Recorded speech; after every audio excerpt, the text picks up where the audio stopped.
Well, hello and welcome to my bedroom, which sounds like a bit of an odd thing to say, but you are here virtually. So I imagine that's all right. And well, I wonder how we're all doing. Aren't these strange times that we are living in?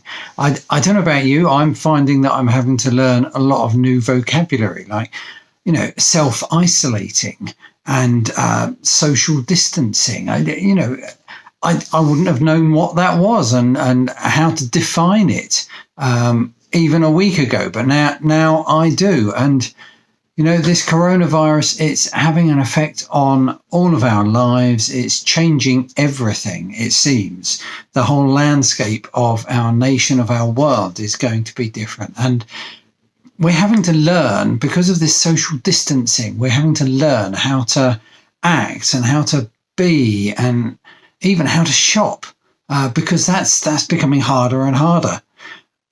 And so we're having to learn to adapt to this different culture. And I just think it's a little bit like when Jesus talked about the kingdom of heaven, that it was a totally radical, totally different way of thinking, that sort of turned everybody's expectations of life and of heaven upside down, really. And it was quite controversial and it was unexpected. And if you think of some of the ways Jesus talked about it, he said it's like a pearl that someone finds in a field and they desperately want it because it's so precious and so special. And so they go and sell everything and come back and buy the field so that they've got the pearl. And it doesn't matter about anything else. It's just focusing on that. And then it's likened to that wedding feast, if you remember, where the guests who had been invited didn't turn up. And so the servants were sent out to just drag in all the waifs and strays and anyone they could find to come and join in this feast. And then there's the one where Jesus talks about the landowner who wanted some workers for his vineyard, and he went out first thing in the morning and he got some, and then he went out a bit later and he got some more, and then got some more through the day. But then at the end of the day, he paid them all the same, and it wasn't fair. It didn't seem right.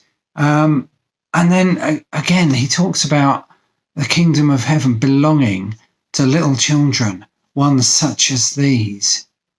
And it's just so radical, so different, so countercultural, a little bit like what we're living in now. And in these changing times, I think we have an opportunity to demonstrate what Jesus was talking about, the kingdom.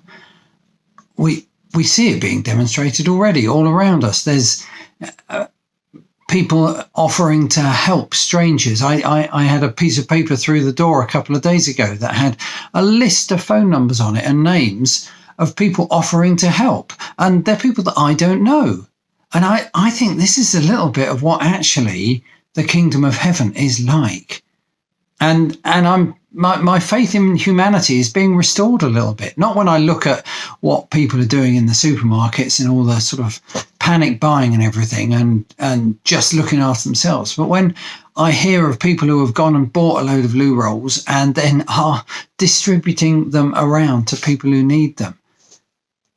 And I think my question for myself and all of us is, what are we doing to help to bring a little bit of God's kingdom at this time?